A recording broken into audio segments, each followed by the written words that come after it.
Here we go. Número tres. Sí, señor. Número tres.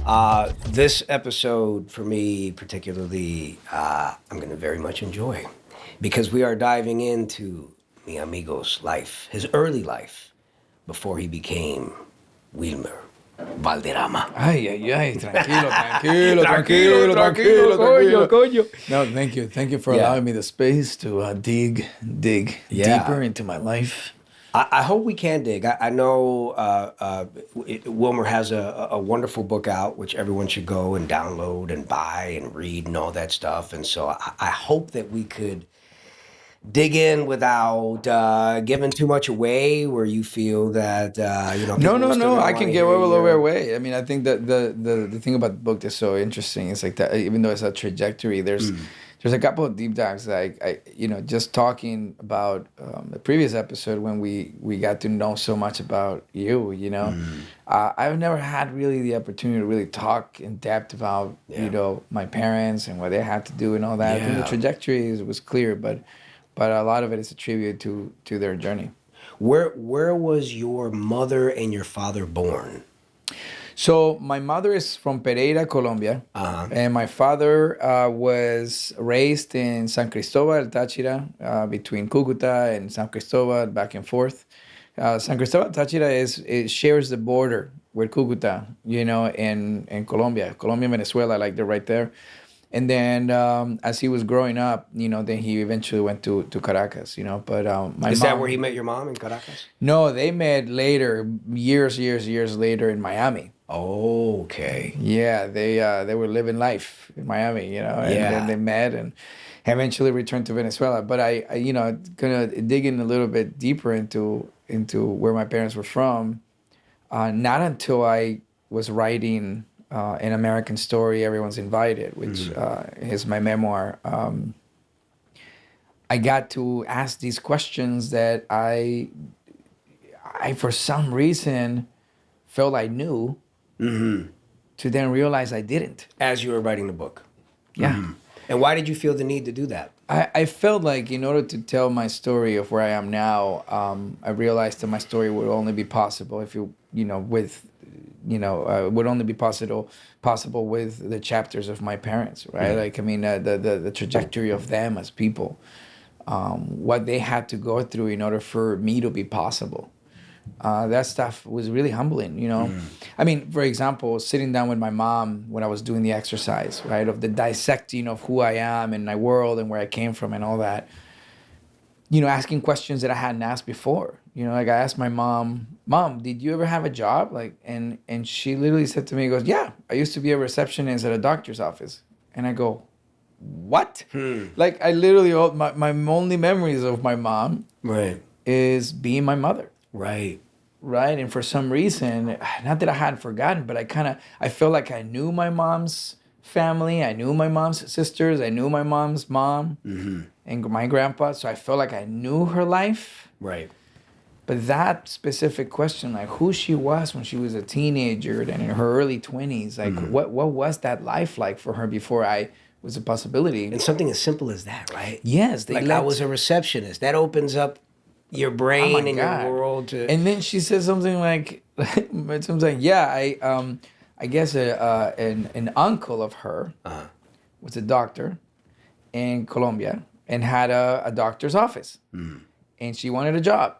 So the doctor hooked her up with the job. But nobody at the doctor's office knew she was a niece.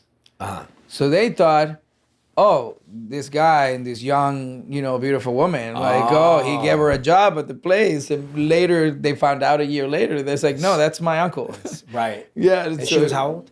I think she was 18 or something like that at that point, 18, 19. But the idea that like at that time, they already were living a Spanish telenovela, you know what I mean? Like already there was like, oh no, she's not the side woman. She's actually her niece, his niece. The side woman. Yeah, it's like, it's a very interesting thing. But those little things, and then I had buried this. We talked about grandparents and sometimes I dug a little deeper and I asked my mom, I was like, hey, so what did my grandpa do for a living, you know? And then she unlocked a memory for me that came tumbling down in so many ways. I was like, Mom, he was he was a cafetero. He was a coffee maker. You know, he's a coffee maker. He cultivated the bean and roasted it. He grew the beans Yes, on his land? Yeah, he had a coffee farm. In Colombia? In Colombia. And I was like, what? Well, that makes a lot of sense as I drink my little coffee. So I started asking my mom, I was like, wait, what do you mean? And as soon as you said cafetero, I had these flashes of memories that took me to the farm, that took me sitting in my grandpa's leg while he was feeding me apples from the tree. Right. Smelling the beans. Smelling with the roasting, you know, like it all started unlocking for me. And I was like, wow, we come from a family of cafeteros in Colombia. And he owned the land. He didn't work for it was them. his finca. It was his finca in Pereira. Yeah. And it was beautiful to think about that, you know. And you know, and then my mom's mother, you know, she was at home, stay-at-home mom, and for a very good reason. She had 14 children. Wow, like my mom. Yeah. She had 14 children. 2 young didn't make it, and then she had 13, right?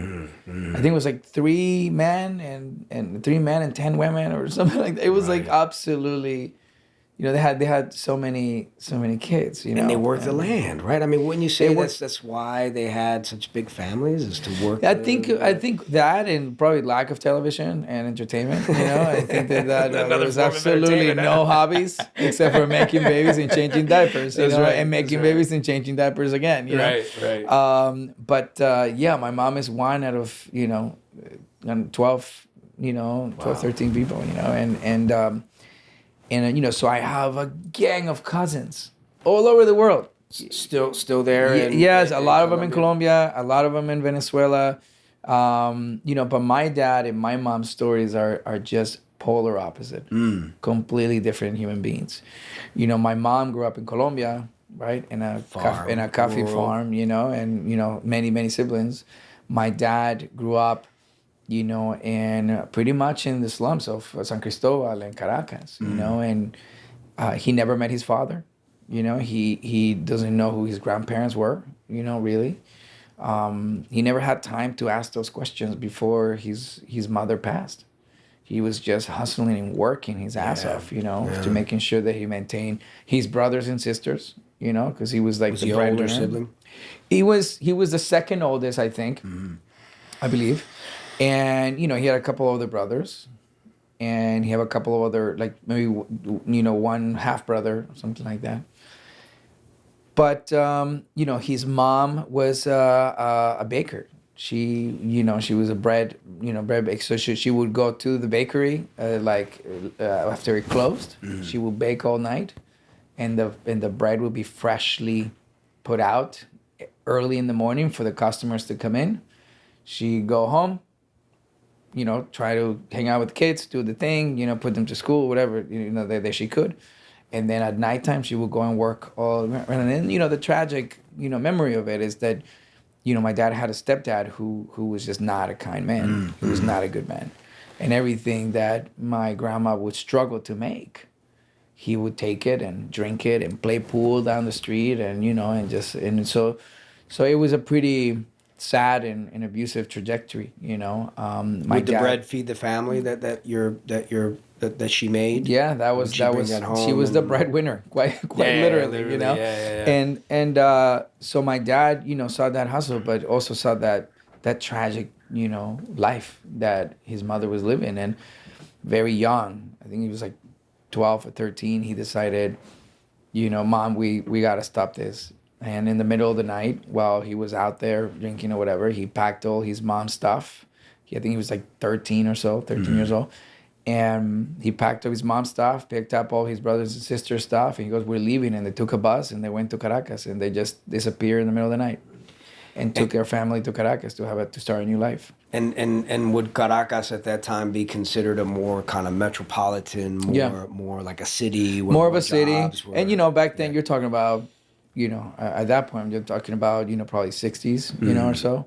And it was a more stable Venezuela. You know, all the way into the 80s, it was a very profitable Venezuela. It was, a very rich country. Nobody lived Venezuela. Nobody left Venezuela to the United States. They came to Miami to vacation and go back to Venezuela.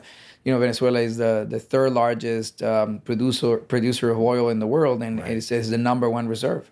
So it was a very rich country, you know, in the early 80s. There was no need. There was No need to go for, anywhere, you know. So my dad kind of grew up the slums of Caracas, you know, and at 13, 14 years old, he was out there hustling to try to bring breadwinning for the house. And, you know, mom also working full time, make sure the other kids have food. And, you know, my dad at 13, 14 years old, you know, he go ask for 3 sandwiches, you know, and two sodas, and he would snatch it, run a couple of blocks where his brothers and sisters were waiting in the corner, and give them the sandwiches, then go to the next corner over, and, you know, or a few more sandwiches, and like ran, you know, and like that was how he grew up. That was the hustle. And that was a hustle, and not until later where he started saying, okay, maybe I can work out the agriculture industry and all that. So, but yeah, that was the trajectory of them. And, you know, my dad is, and it blows my mind how happy he is. You know, he's a happy man. Happy now. Yes, he's a very happy man. He looks back,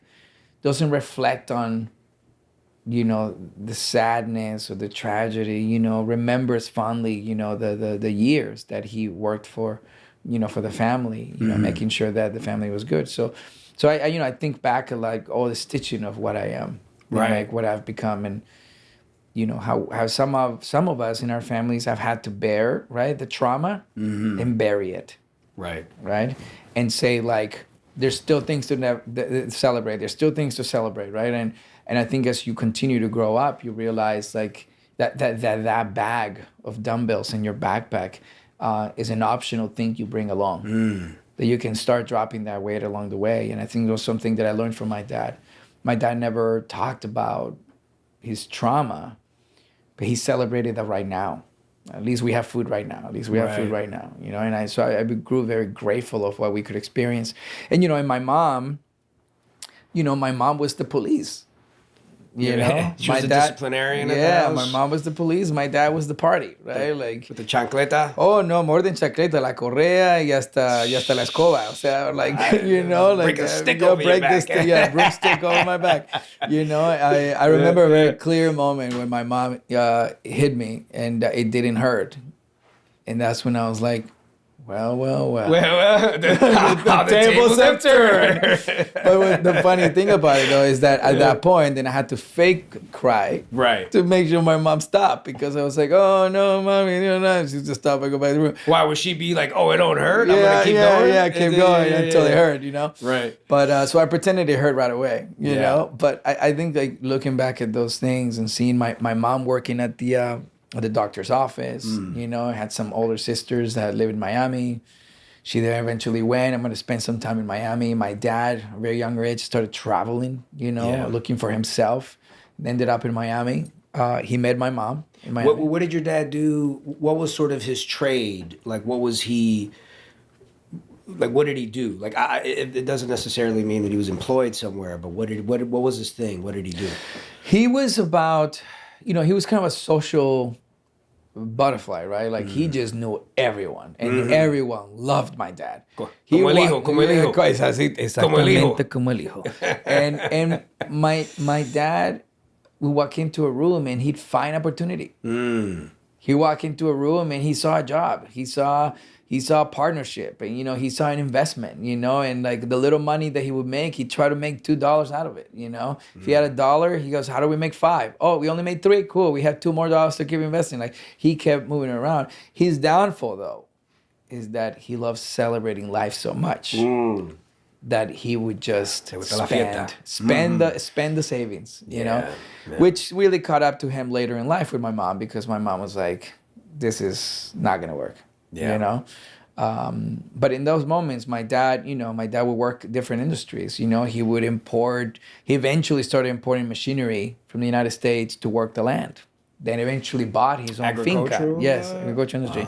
So he started his life in, like, he's professional, he's a professional at the time, in Miami. He met my mom, they fell in love, right? And then And then the opportunity in Venezuela was so great. The agriculture industry was booming. So my dad moved back to where the work was. Oh, wow. And we moved back to Venezuela. So now he had married my mom. Wait, you were born already? Yeah. So my sister Marilyn and I were born in Miami. And when I turned 3 years old back in 1983, they decided to move back to Venezuela. So I grew up in Venezuela for the following 10 years after that. Yeah. And, you know, and like, so I didn't really quite remember what Miami was. But again, I had just these flashes that just kind of came to my mind. But living in Venezuela, you know, Spanish was my first language, right? And you know, 10 years later, never did I ever think that I was gonna need to learn how to speak English, you know. But 10 years, isn't that crazy when you think that? Because 10 years is like this, man. it goes by quick. But when you're that young at 3 years old, it feels like that's your lifetime. Because I was 13 by the time we decided it was time to leave Venezuela. Right. A lot of stuff happened in the trajectory of Venezuela. You know, my dad bought this finca and, you know, this farm and started buying the machineries to level the land. And then he would rent those machineries to nearby farms that couldn't afford the machinery. And, you know, that my dad had a hustler's farm. He was doing corn, he was doing rice, he was doing cattle, he was doing pigs, he was doing chickens. And then because we were so close to the Amazons, he was chopping up wood too and selling wood. You know, so that farm was producing so many different things. Like whatever season it was, he was selling something. You know, but then the trajectory was that eventually, you know, the agriculture industry became very competitive, and little farms like my dad just didn't have a place anymore because these big corporations were buying their own farms, and they were swallowing up all the small little businesses. The winters were long, right, and so at some point, you know, we started struggling. And then all of a sudden, Hugo Chavez decided that he was going to put a coup on the government. Right. They didn't succeed the first time, and my dad saw that as a sign of things to come. You know. Were you guys still in you were living in Venezuela? Your mother's from Colombia. Were you still in contact with her family in Colombia, even though you were living in Venezuela? Yeah, we go back and forth. And you got to see them and all that? Yeah, we got back and forth. We grew up with them in our lives, and my mom would go visit a lot in Colombia. And my dad also had so many friends in Colombia, so we go back and forth.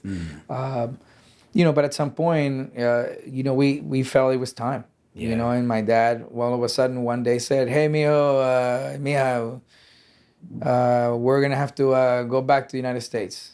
And I said, "When are we going?" He goes, "Next week." Right. And I said, "What? I've been failing all my English classes, by the way." Like, literally failing English classes. I was like, I'm never going to have to speak English. And I came back to the United States not knowing how to even count to 3, you know. So 13, 14 years old, imagine, you know, not able to even ask for where the bathroom is. And where'd you land when you came? Miami. We went to Miami, and there was nothing for us in Miami. My dad had a brother in Los Angeles. Then we drove cross country, came to Los Angeles, and you know, we stayed with him for a couple of weeks. That went south. Major chapter on my book on that. We didn't stay there long, and that put a damper on the savings he had, because without a job, we had to kind of figure out our housing, because we were supposed to be at my dad's brother's house for a little while my dad got a job and got it all together, so he didn't have to deplete his savings. Right. That went south. We had to go and deplete the savings without a job. So he set us up at like 0. Yeah. So we started, you know, very much, our story is not very different than any other, you know, immigrant that lives to a different state, to a different country, you know, and starts from scratch. And, you know, and that's kind of how we started. Well, what did he do for employment at that point when the savings were depleted? So my dad started looking for jobs, couldn't find anything. Right? My dad speaks English, but he pretends he speaks more English. Yeah. He started realizing that he had to do what it took. There was no ego here. There was no anything, you know. We just had to put food on the table and keep the light on. So, long story short, you know, with the little money he had, he bought this little Mazda. Yeah. You know, and he would put a for sale sign on it. And he would drive this car while he did errands for mechanic shop. So he would bring these parts from mechanic shop to mechanic shop, or from supplier to mechanic shop. Yeah. While the car sold. when the car sold for a little bit more money, for a little profit, he'd buy a more expensive car, put another for sale sign on it. He continued to drive it and hustle back and forth. That's what he would do. And we were able to get a tiny little house in Van Nuys, California. I remember I met my neighbors were, Green Day fans and Metallica fans, like I In grew Van up Nuys. in Van Nuys. And yeah, so that's how we kind of kicked off. And then we had to go to school. Didn't know how to speak English, so everybody looked at us like we So were. you went to school in Van Nuys? We went to Mulholland Junior High, and then we went to Taft High School eventually. You went to Taft? Yeah. Oh, no way. I was a toreador. But the idea that we were going to go to school with ESL classes and we were going to learn how to speak English was ludicrous. I mean, it was the scariest experience of my life. And since I was 6 years old, I was always performing and singing and dancing and whatever. Since because that was in Venezuela, as you know, in our countries, it's mandatory to have a performing arts class. Is you have to either sing, you have to pick one. You have to sing, dance, or act. You mean like in the family In school. structure? No, in school. In school. Oh, in actual school. In Okay. school. So it's like math, I didn't know that. Spanish, Castellano, right? And then dance class. Oh yeah. Wow. So that's how Latinos got down. Like they always had an arts class. So when I came back to the United States and knew how to speak English, I went back to the school activities because it was forcing me to read and forcing me to speak out loud. And then the more I did it, the more my English became better. But that was a really scary time of my life. Not being able to communicate, looking at somebody with blonde hair and blue eyes, and I was like, I gotta go the other way because if that person looks me in the eyes and think they can talk to me, I'm gonna be embarrassed. Two, I don't want to feel this way. Yeah. And it was very scary. Did you feel like racism towards you during that time, or did you feel it's like... tough because there's definitely a lot of prejudice that comes with individuals who either don't know how to speak the language or have an accent. Right. Back then, if you had an accent, you were uneducated, right? You were inferior. Right. Little than most people know that the school academics in Latin America are 2 years ahead of the United States. I came back to the United States not knowing how to speak English and grade 6 and 7th, and I was a straight A student. People were like, how? Because I had been taught those things 2 years prior to my 6th grade. Interesting. So they thought I was cheating because they were like, no possible way you know this. You don't even know how to speak English. So like I had to fight against all that stuff. And I don't know, I chose to not, I didn't know racism was a thing in the United States. Because it just seemed in the movies and everything like it's the happiest place on earth. And actually judging by the 6 o'clock news that I grew up watching in Venezuela and coming to the United States and watching the 6 o'clock news, it was the happiest place on earth. Right, because of what was happening there at that time. The contrast, right? But I think I remember people just trying to talk to me, and as soon as I couldn't communicate, they're like, they would just wave you off. All of that stuff kind of served as fuel to say like, all right, I got to really learn how to speak English. When you were in school and the arts were mandatory, what kind of arts were you doing in Venezuela? In Venezuela, I was singing. So you could sing. I was singing and dancing. So when are we gonna hear you sing, man? You talking about me rapping? When are we gonna hear you sing? Maybe we should do a collab. We should do a collaboration. I can definitely do your pretty angelic chorus where you drop down some mean bars. There you go. There you go. But yeah, I was the first voice. Really? I was first Wilmer, voice. you can sing, man. I could hit some really high notes. And then my voice changed, and I can still hear some notes, but not as as angelic. Right, I'm not as angelic as I used to be. Yeah, but yeah, so those are the stuff that I kind of grew up doing a lot of, and so coming back to America, I remember the moment, my dad's car gets stolen. Yeah. In Van Nuys. Which was the family source of income. It was the train. Right. It was the breadwinner device and tool, and that was the moment. But before that happened, my dad, as soon as we landed in America, my dad said, "Mijo, we came here to work. We didn't come here to go to Disneyland, Universal Studios. Right. We're here to work." And I was 13 years old when he said that to me, and I knew that I was next. So at a very younger age, I had to really get it together. I have to figure out, at some point, I'm going to have to contribute, right? And it wasn't that I wanted a choice. not having a choice made me realize that sooner or later you're gonna have to be responsible. Yeah. And no matter if it's with your own life or others, you're gonna have to contribute. Yeah. And you better figure it out now, because you only have a few years before you hit 18 and you're expected to keep the light on. Right? That's the generation we grew up in. Yeah. Right? Like you came No here. allowance. There's no like. I mowed the You got the I mowed the family lawn. credit I mowed the lawn. card, Okay, like- cool. Get inside. Yeah. What were you expecting $5 from mowing the lawn? Like, it's your house. Yeah. Like, you're gonna mow the lawn in your house, you know? Yeah. Like, it's that kind of stuff that like you're gonna grow up with, you know. And you know, my dad didn't have enough money to give us for school. Like, we want to get a bag of chips, or we want to get a soda from the vending machine or whatever. So I was like, I gotta get a job. So at 14, you know, just literally I arrived here. An uncle of mine worked at this restaurant called Cafe Bijou. Right. And I became a busboy. And I was leveling the butters and picking up the Leveling the dishes, you know, butters. and you know, and again, I got hired from the alleyway, right? So it was Right. like no minimum wage, no minimum hours, you know, like you just had to be there. Like under the table. Yeah, I mean, like they yeah, just break me off. The waiters would just break me off, you know, and you know, I remember making, I don't know, like $10 for the whole day, you know, something like that, like. And that's, you know, 14, 15 years old, you know, I go to school and I'm like, that was enough to buy the bag of chips I wanted. Right. Right. Right? So I'm like, oh, cool. Like, I'm making money, you know? And yeah, so that was my first gig. And I remember very clearly the moment where I said, I have to be more. A lady came in, right? To your school. No, to the restaurant. To the restaurant. A lady came in and she waved me over. And I should have, man, when I think back at this moment, I still like like my upper lip starts sweating. Like I have so much trauma from this moment. Right. She waves me over and I should have just gotten the waiter to go there. But instead I went myself. And when I got to that table, the lady started, you know, those like when like Charlie Brown went to school and the teacher's like, wah, wah, wah, wah, wah, wah, wah, wah, wah, wah. And you're like, you can't, like, that's all I heard. Right. And I just froze. She started snapping at my face. She started clapping at my face. And she starts pointing at the table. And I just froze.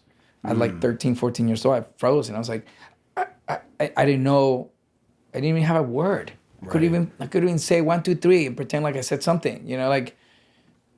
And then the waiter came in and asked, and apparently she was asking me to refill their water. And I didn't know what she was asking me about. And the way she was looking at me was so heart-shattering. I was such a happy kid, you know, and the way she looked at me, I was like I was uneducated, dumb, like I was inferior. And it really hurt. It really hurt.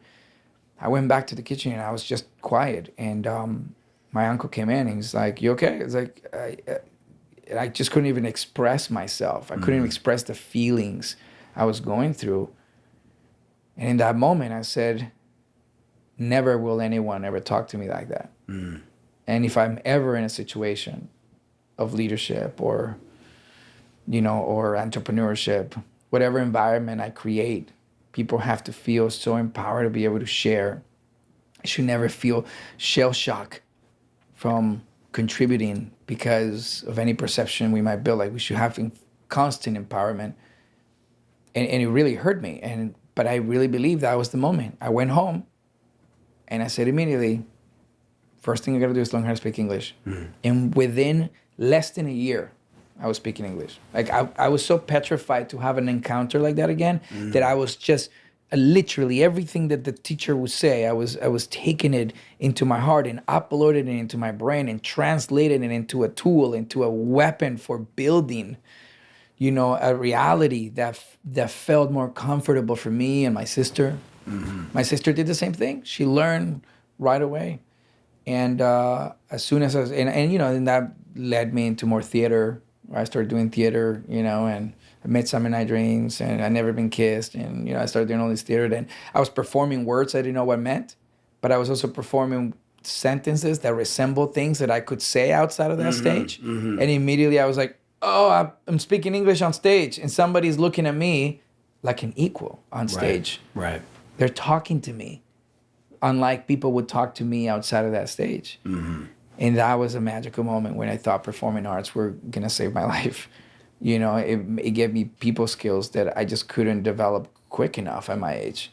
And you know, I was so relentless about it. Like every time I would ditch a class in school, Yeah. I go to the drama room. To go. Yeah. And this was at Taft? Yeah, Taft High School. Oh, interesting. The teacher will go and have auditions and leave me teaching drama class. No way. Yeah. Wow. Because I knew the exercises. I knew everything she was going to say anyway. So she would Yeah. just let me be in what she snuck out for an audition. You know? Yeah. Like, Hey, it's funny how like what trauma does to a human being, right? Like you experienced a trauma, right? With that person speaking to you and how demeaning it was and all the other emotions that you expressed, but it was the motivator, right? It switched your brain. but it to can a either certain motivate place, you, know? right? Or it could break any inspiration you might have had. Right. Very quickly, you have to figure out which one is it. But maybe it was that survival mode that was what was pushing you, right? Yeah. Maybe if you were comfy and that would have happened, maybe it would have. Well, who you knows have to what, find where is the hunger going to play a factor? Where is their ambition going to play a factor Right. in it? You know, and my dad had the drive. Yeah. You know, he gets up at 4, went to sleep at 10. Yeah. You know, and not until he you know, his car got stolen, I saw the fear in his eyes. Yeah. What now? The fear in my mom's eyes, what now? That kicked my ass into like, I got to put it in gear now. Yeah. I'm next. I got to go. I got to get in the game. That's a reality that, you know, that can either create uncertainty and fear, or it could create motivation and somehow it illuminates a path. Yeah. Right? Like it kicks it into gear for you to be like, I got to find it. And my parents, you know, did the best they could. You know, they did the best they could. And I'm so grateful because they sacrificed themselves. They sacrificed their relationship. You know, there was so much heartache, so much stress that my mom was experiencing that I could tell that it was drifting them apart in ways that just like really, really hard. I mean, they were putting the happy face for us, but you know, I was at that point too aware at 13. At 13 years old, you come to America, you're not just looking at cartoons, you're looking at your parents' faces. Yeah. You're looking at like, what are they thinking? What are they saying? Body language, all that stuff. The energy. You know, You're and I was the oldest. You know, so I was very aware of everything that was happening. And you're the oldest, so there's also that added responsibility for you. So not only was trauma and survival the motivator, right? You're the oldest, so there's like a parent component, I think, to being the oldest. It is, and also you somehow have to be the first one to break ground in new terrains. Right. You know, for your sisters. You know, what path are we taking? My sister and I did everything together, right? Like we were very lucky because she learned how to read because we were, you know, she was in kindergarten, I was in first grade, and she learned how to read because I was doing homework with her, and then so they skipped her up a grade. So we were in the same classroom until like high school. Really? Yeah, it was really cool. I mean, she'll tell a different story that like she did all my homework, you know, because we were in the same. You class. were cheating. Yeah, there was some times where I like, what did you say for that thing? You know, what did you write for that test? You know, and she was very smart. She was actually very, very smart. So what do you attribute? Because you were saying that you all of a sudden were on this path to learn English, and you would listen to the teacher and you would process it. Was that sort of the driving force behind you learning English, or was it like TV? Was it movies? Was it like... Well, funny, because I wanted to... My first job at home was to pick up the phone, answer the door, read the manuals, read the menu at the restaurants. Yeah. Right? Yeah. Ask for what was for dinner tonight. Latino, man. Yeah, bro, that was my first job. Yeah, so like immediately that was my first responsibility. Yeah. I remember when they would knock on the door. Yeah. And my mom and everyone's like, who's gonna answer? Yeah. Yeah. Okay, I'll go. I'll go. Yeah, ¿quién iba a hablar inglés? ¿Quién iba a hablar inglés primero? So I opened the door and I was like, hello. Right. Hello there. Hello there. What can I do for you? You know, and it's funny because you put in an accent to pretend that you have an American accent. You know? But, right. But yeah, so that was kind of my first gig. That was my first gig. Yeah, that was my first gig. Yeah, And yeah. I did it for free. You know, Yeah. just unfortunate. Was you it know. SAG? No, No, it wasn't SAG, but it was serial. I got Yeah, it was serial for sure. Got you. But yeah, I mean so that's a little bit of like my trajectory and my family's trajectory. I mean, this is really a love letter to them, you know. And as American and Venezuelan Colombian, you know, it leads me to the theme, you know, which is one of the reasons why I wanted to write the book at a time right now where Latinidad is in question. Where are you 100% Latino? Are you 100% American? And honestly, I can tell you, you don't have to pick. You can be both, 100%. You can be a 200%er. And if you don't speak Spanish, you're still a Latino, and you should be proud of that, right? Like we should talk about that, you know. And I learned that growing up because I know there was perception, even for my own community. Like if you don't speak Spanish, you're not a real Latino. That was a generation in the 90s. They're just like, it really sets us back because Latinos that were breaking ground in different industries and entertainment were not giving the actual universal love from our people. Interesting. You know, and so that stuff like kind of leads us a little bit more into that world. I think a lot about, you know, where did we draw inspirations because there weren't that many. And like what inspired us to say like, hey, you know what? I'm going to be this against absolutely a tsunami of odds that your parents proved to be very hard to overcome. Right. So you think a little bit about like, oh, okay, where are we going next? Like, what's next? And what can it be me? And what is that moment that says, yeah, why not me? Yeah. If somebody else did it, why not me at a time where like somebody else perhaps hadn't done it the way you could have done it or will do it or did it? But who were those inspirations? You know, what triggered us? So Wilmer, before I turned pro, I was on a Saturday morning TV show. I was eating bites of Kentucky Fried Chicken on a commercial. Did you like fried chicken? I did. You know, it was a campaign that had, remember, crisscross, everybody jump, jump. Yes. So it was like jump. It's like everyone's jumping eating chicken, you know, and I was one of the guys. We got to find that clip, dude. We got to find that clip. But that eventually, you know, it was serendipitous, right? Because I was happy being in Chicago and getting little gigs here and there and making a living at it and living at my parents' house. But little did I know that those stepping stones was going to lead to my professional career. Now, you know, you took us through high school and your high school drama class and the stuff that you did in Venezuela. Like, what was that moment before you turned pro? I mean, I never thought I would be turning pro, but I had the ambition of doing all these things. When my dad's car got stolen, I saw my mom in my dad's eyes, and I went up to them and I said, Dad, Mom, don't worry, because I'm going to be an actor. I'm going to make this money. So you had decided at that moment you were going to be an actor? Yeah, because I have been told, like, oh, you're kind of funny in high school. Like, well, you should do some commercials. And I told my dad, I'm going to do some commercials and make some money, buy a new car, we want buy a house and whatever. And I was 14 years old, 15 years old. So it was because of what people were telling you in high school, and you saw something in their eyes that they saw in you. At the very least, convinced you. Yes. You were like, at the very least, I can do a commercial and bring that money home. And I said, I'll have restaurants, I'll put it over there. And I started there, and my dad, you know, at the verge of tears, or my mom already crying, my dad literally said to me, okay, mijo, you can do that. And which, by the way, great segue into our next episode. What was that moment that told you that you could or that you had to? Yeah. You know, and you know, what other inspirations came into play that said that maybe you could? Which I'd love to hear that from you, and I'd love to share on that too on the next episode of Dos Amigos. Salud.